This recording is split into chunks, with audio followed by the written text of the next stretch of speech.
now, which I love. And I got to get down to some personal business, which you'll probably find out about after we leave here. I was standing back in the back waiting to come on when you had your sponsors out here. So when they came by, they passed me, and I did say something to them. And I know they're going to tell me.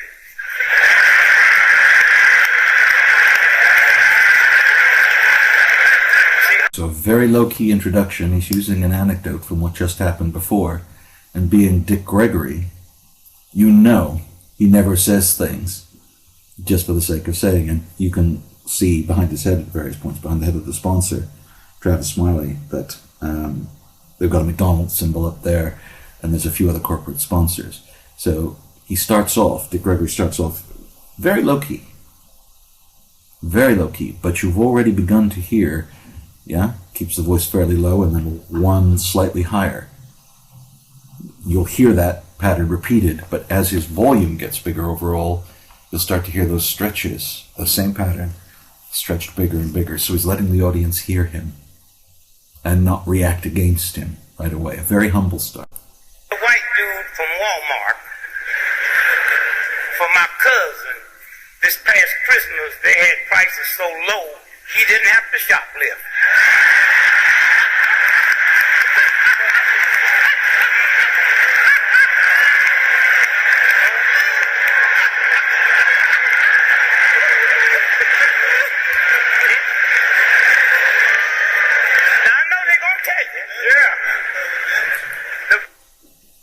We're going to replay that again. There you heard the high. White dude from Walmart, for my cousin, this past Christmas, they had prices so low, he didn't have to shoplift.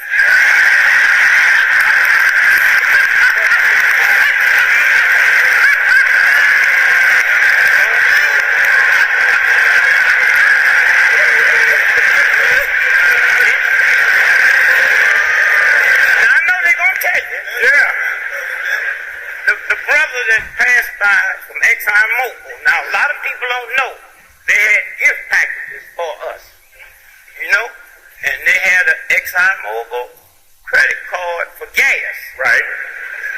I gave him mine back because I said every time I go to Exxon and buy gas, I love water. A gallon of water costs more than a gallon of gas. Can you give me a water card?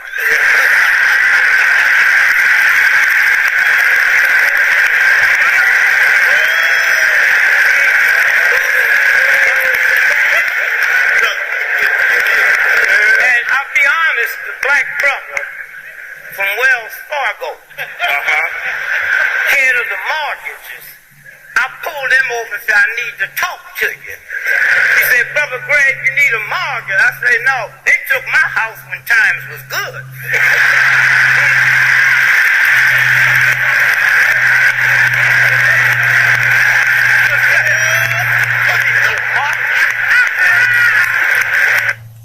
So he's using the same basic musical pattern. In his tone of voice, it's getting a little bit louder, and the pattern is now coming a little bit tighter. This is just introductory material. I'm sure this is stuff that he's worked out before. This was not improvised. This is from his act, and it's now just being brought into the context of, I'm just, let me tell you about what happened, just as a stand-up comic might say. So I was on this bus the other day. But he's playing it as if it just happened. So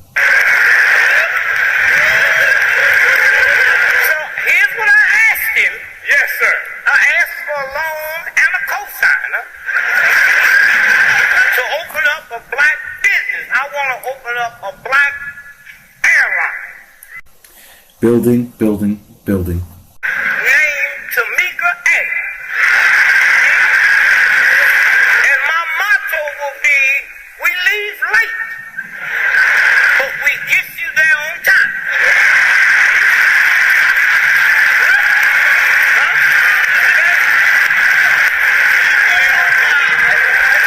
Okay? And out of all the major white airlines, we'll be the only one can say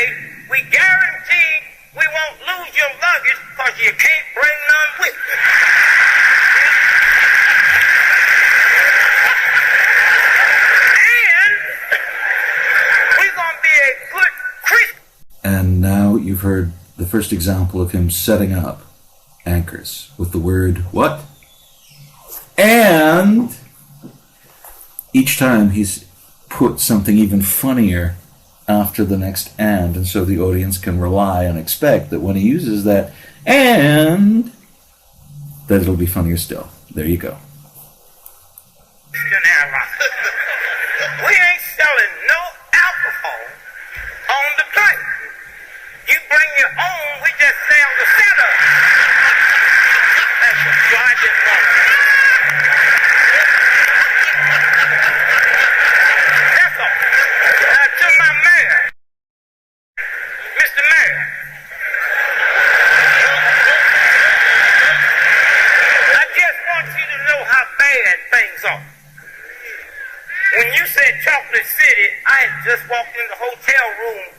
I was in Europe and turned on the news, and I heard you say Chocolate City. I thought you was talking about... Okay, so now we're going back. And all he's doing is he's now going back, resetting that pattern again. Yeah? He's brought it back down again. He's going to wind them up, bring it back down. Wind them up, bring it back down. Later on, in the third and the fourth, when he gets into full rhetorical flow, he's going to push them higher and higher and higher. To my mayor, Mr. Mayor,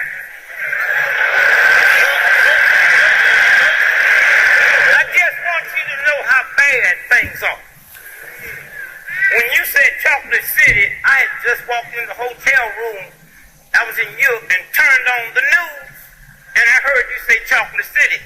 I thought you was talking about Hershey, Pennsylvania. Then I heard all the white folk complaining about you call this town Hershey, Pennsylvania. Look, all my life, they've called this town Sin City, and nobody cares.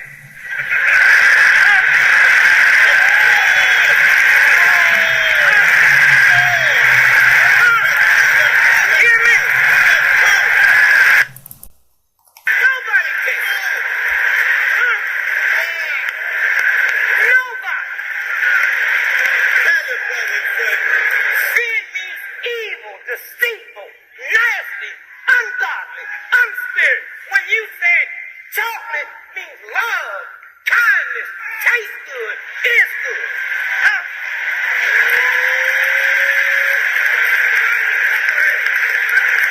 So do color matter?